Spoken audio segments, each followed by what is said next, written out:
My client reached out to me because while his closest STR matches are all Europeans, specifically mostly from northern Italy, and he himself traces his male line to Vicenza, northern Italy, his next closest relatives, confirmed by Big Y, are a branch of L that likely originated in South Asia or possibly in the direction of the Persian Gulf in the Bronze Age from a most recent common ancestor who lived about 2200 BCE. So he's very intrigued, and I found it intriguing myself. And I spent more time on doing an analysis for him than I probably should have because I was so interested. So he's intrigued. How did his maline ancestors happen to migrate to northern Italy, which is so very far away from South Asia or the Persian Gulf? While I'm a haplogroup researcher, haplogroup L is not my focus. And so I'm not knowledgeable about all the latest on all the ancient branches of L and where the ancient samples have all been found.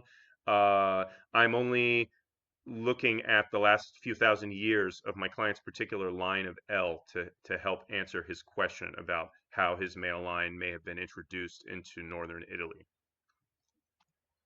Here's a screenshot of a bit older line that my client belongs to than the one I just mentioned, but it has enough samples that I think it's interesting to look at the big picture of the distribution. And I picked this line, L-1320, uh, which has a most recent common ancestor that lived between 4800 and 4200 BCE. I picked this line because it's like the oldest line that looks like it's very clearly has high diversity in South Asia.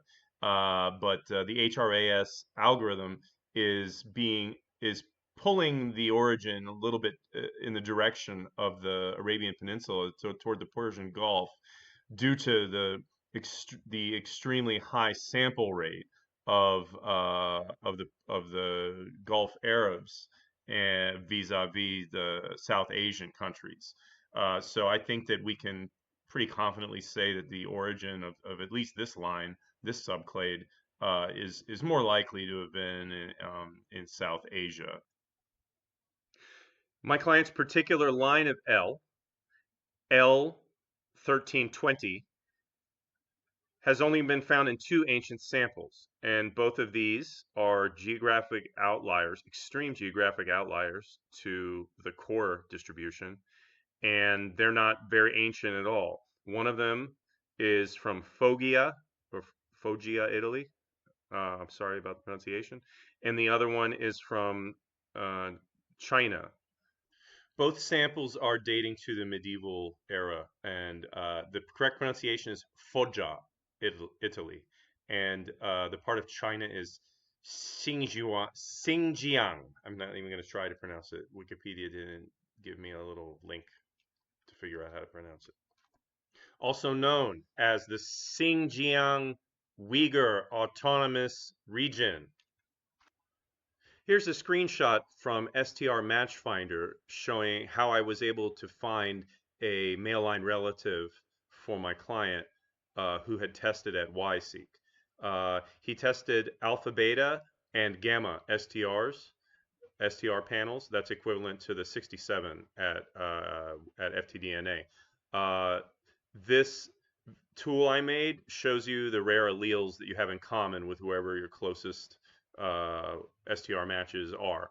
And anybody who is going to be related to this European Italian line of L is going to most likely share all these rare alleles that I have highlighted here.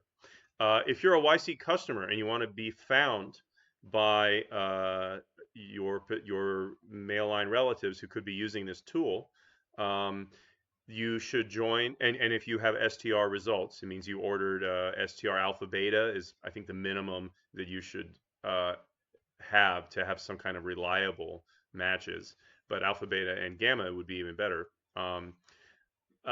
You should join a public group on YSeek, and you can also set your male line most distant known ancestor using YSeek.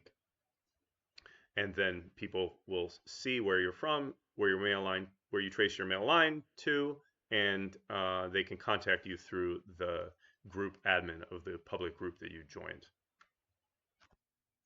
So one of the things that we really need in order to help narrow the possibilities for how this male line may have migrated to northern Italy is we need an accurate estimate of when the most recent common ancestor of this northern Italian lineage had lived.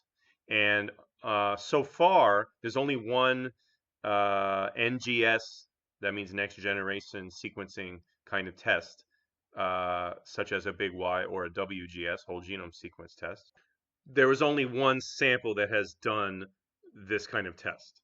So family tree DNA does not provide a uh, reliable estimation of when the most recent common ancestor lived. But nonetheless, they provided a rough estimate, and they said the rough estimate was 300 CE. But really, there's so many different possibilities between 2200 BCE and 300 CE, because that we really want to narrow this down as much as we can. This window of time during which the ultimate male line ancestors, 2200 BCE, most likely were living in South Asia or the Persian Gulf, and then by 300 CE, although this is just a rough estimate, they had established themselves in northern Italy. This is a really long window, and it would be great to narrow this down, because then certain possibilities can be excluded entirely or just deemed less likely. Because even the most reliable SNP-based estimates are still estimates. And if you look on the Weifel tree, if you hover over the TMRCA, you see 95% confidence interval. So what they're saying here is that L-1320 had a 95% chance that the most recent common ancestor really lived between 7,000 and 5,400 years before present. So back to the question of how a man that's ultimately from South Asia or possibly Persian Gulf or elsewhere in the Middle East may have migrated to northern Italy by 300 CE. I turn to an example in a haplogroup I'm more familiar with where we actually know of such a migration, evidenced by ancient DNA. It's a J2B M205, which is has a lot of diversity around the Persian Gulf. Not found hardly at all in India, just one sample who is an Indian Jew. Uh, but so it's not the best comparison to L1320, but they are both found in the Persian Gulf and in the wider Near East. One sample of J2B M205 was found in Roman era York, England. Sample 3D RIF, 3D RIF hyphen 26. That's the name of the sample. And he had autosomal DNA showing that he's probably from some population from West Asia. So this Roman-mediated migration for L1320 to northern Italy is a possibility to consider, and this fits the 300 CE rough estimate of the end date for when this migration had to have happened. The kingdom of Nabatea was Rome's primary ally during the classical Principate, and many soldiers were recruited from these porous frontier regions along the border with the Arabian Desert. And there's also documentary evidence of Egyptian men having been recruited into the Roman legions. Other potential sources of recruitment into the Roman army would have been the Isaurian tribes, which were living just west of Cilicia on the Mediterranean coast. They were a fierce mountain people who the Romans, after they subjugated them, recruited heavily into their legions. And also in the later Roman Empire times, there was a lot of population movement of Armenians, although I think mostly moved them into the Balkans to shore up the Balkans. Um, but these are all places that are really on the periphery of haplogroup L-L1320 distribution, but they could be considered possible a possible vector for how a man of that haplogroup could have been recruited into Roman service. So I sent my client a map showing where some of the men of his haplogroup, distant cousins, where some of them had been able to migrate in the direction toward Europe, but not close to Europe at all, still in the Near East. But among some of these areas where we do know that the Romans did recruit soldiers. Uh, but then I just decided to Google Persians in Rome, and I found something interesting. So the first thing I found was that there was a man who was originally named Nasir. He was Persian. This is a bit later. This is 800 CE.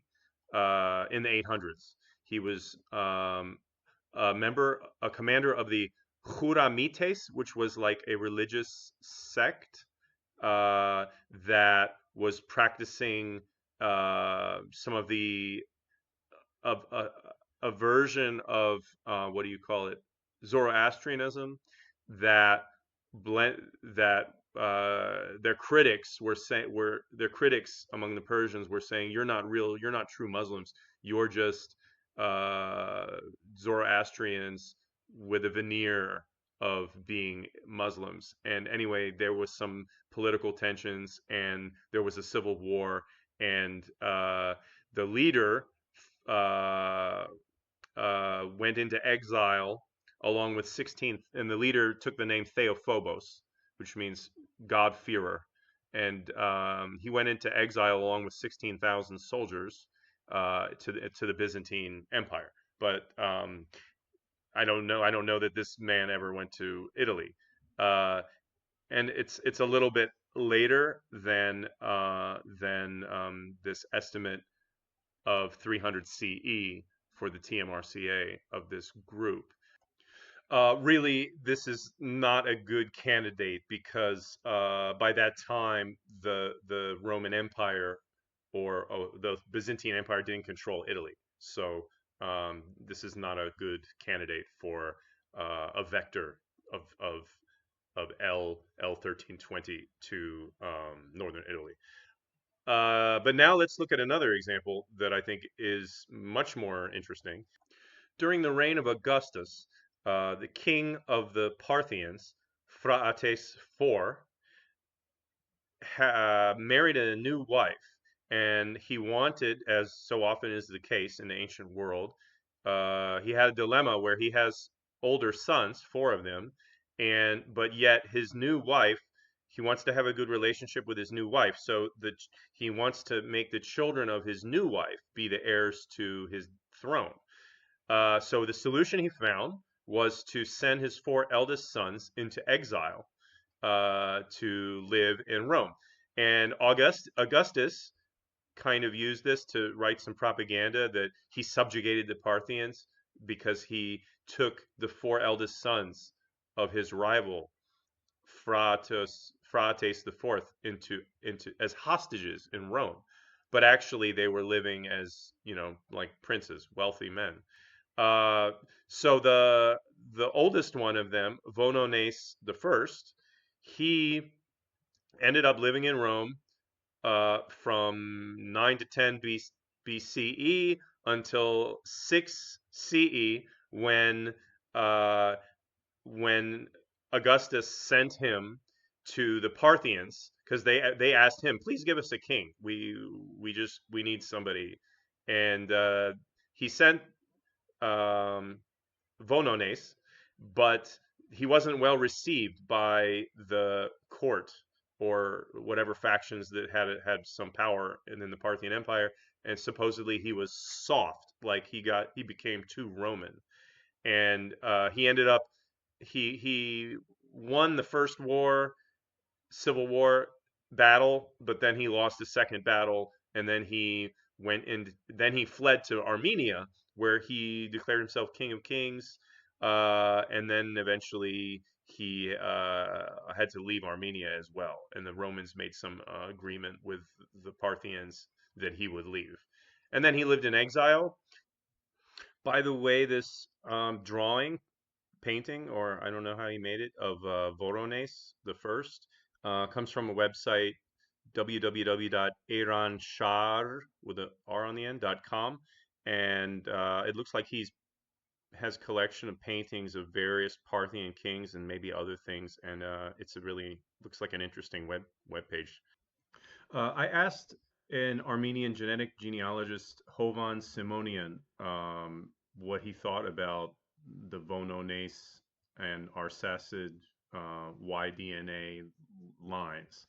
And he told me that a fact that's often overlooked by people looking for their Y-DNA is that from Vonones II onwards, all Arsacids, including the branch which came to rule over Armenia, were descended only in the female line from the original Arsacids. Uh, and so he said Vonones II's mother was an Arsacid princess, daughter of Phraates IV, while his father was the king of Media Atropatene. We do not know anything about the identity of his father. Did he belong to the original line of Atropatid dynasty, or was he an Arsacid from a junior line, or an unrelated Dahai prince? Um, yeah, so I guess this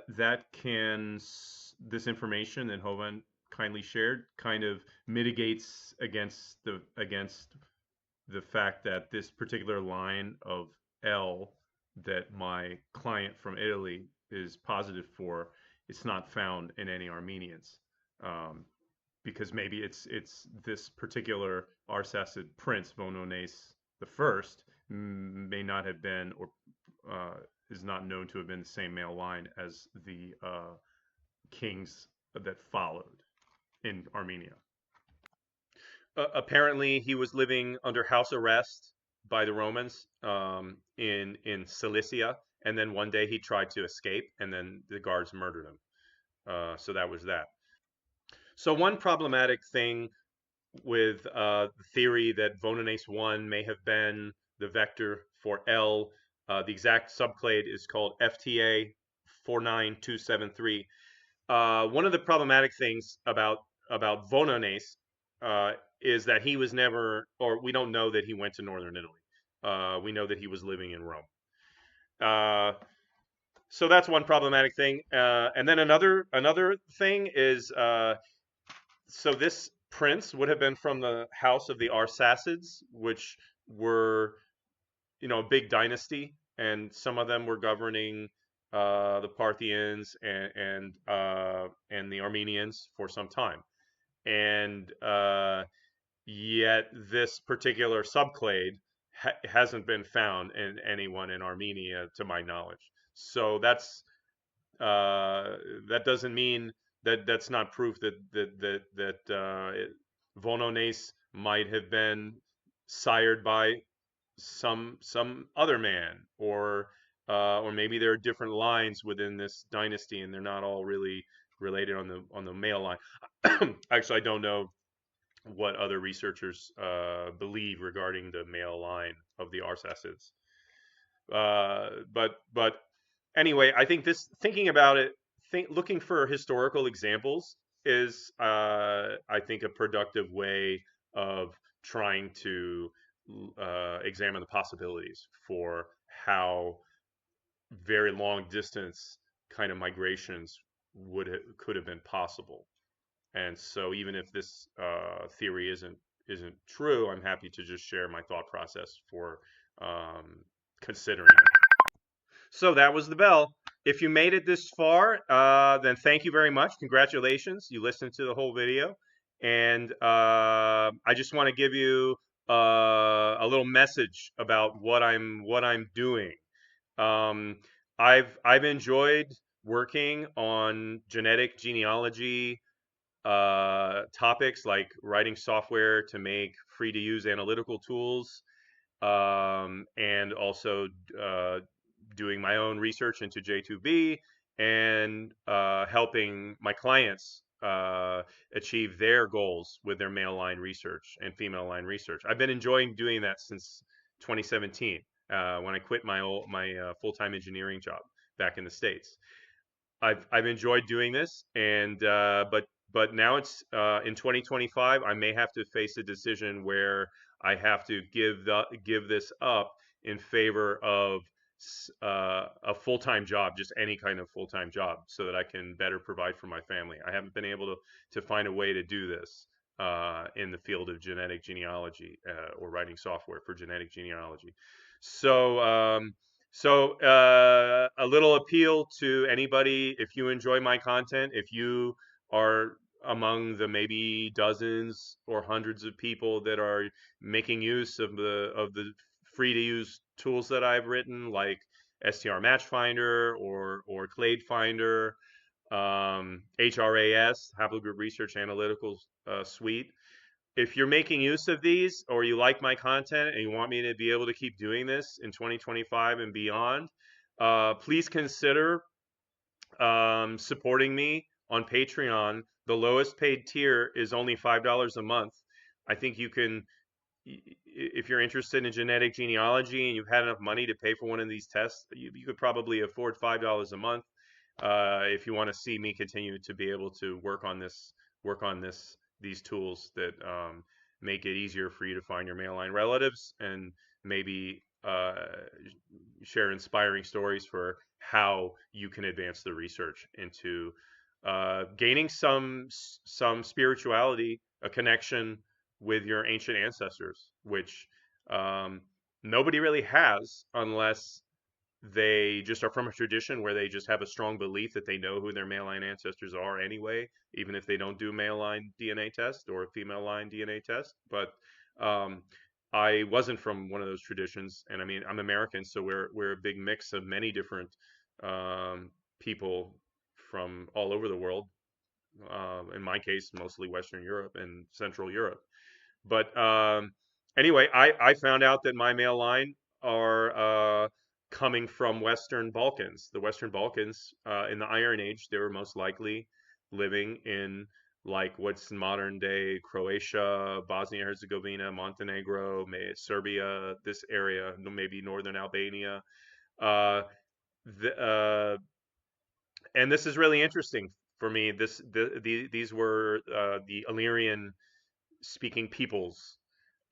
So it's a group that's not really well known within Europe during the Iron Age. It's not a group that a lot of people are very knowledgeable about.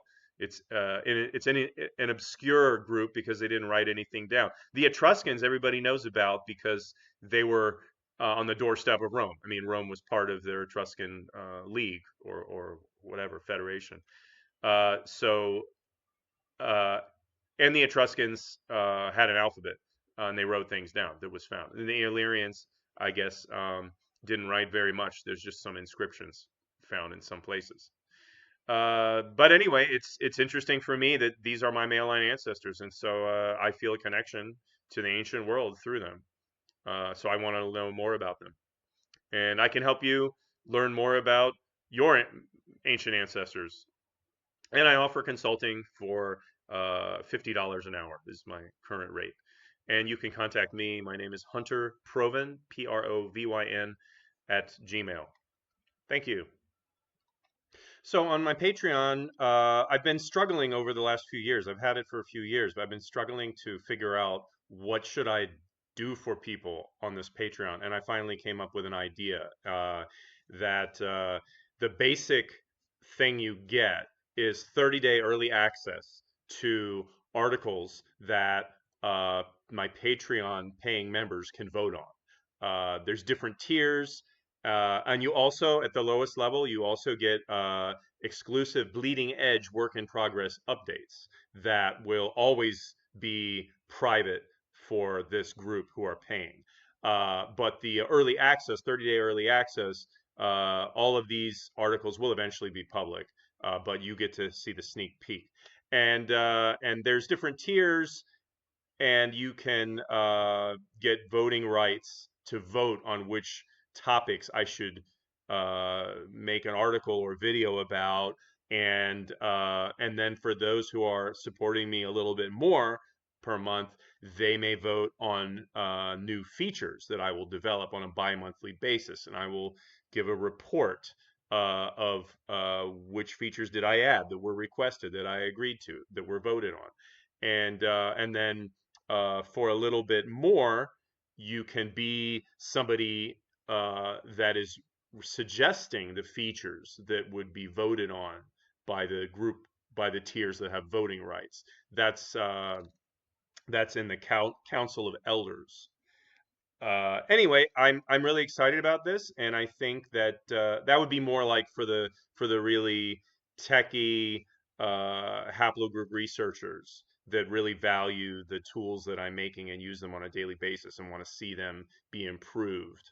Uh, that would be the membership tier for them, because then they can steer my development into uh, features that they would like to see implemented. On a related note, if you've been admiring this painting behind me, it's a work in progress of my wife Elena, and she's just gotten back into painting, hasn't painted for a while. And if you'd like to show your support in that way, you could purchase this painting. She's asking $200 for it, uh, plus shipping and handling to mail it to you. We live in the Caucasus, and we live in Georgia in the Caucasus. If you're an art aficionado, then it's a nice way that you can help support my work and our family. Now I'm showing you a screenshot from this same tool, STR Match Finder, but there's this new feature that I've been developing for the past few weeks that will give you a haplogroup prediction based on your STRs.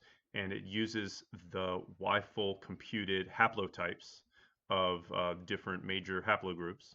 And so in this case, we got a 96.9% fit to L. I queried on my client's Y-seq match, and he had this alpha beta level of STRs that's equivalent to 67 STRs from family tree DNA.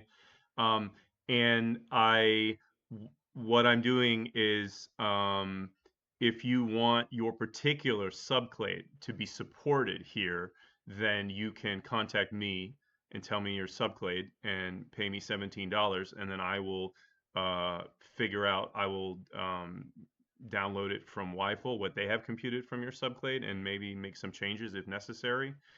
Maybe they don't have your subclade, and then you might have to do a little bit more work there.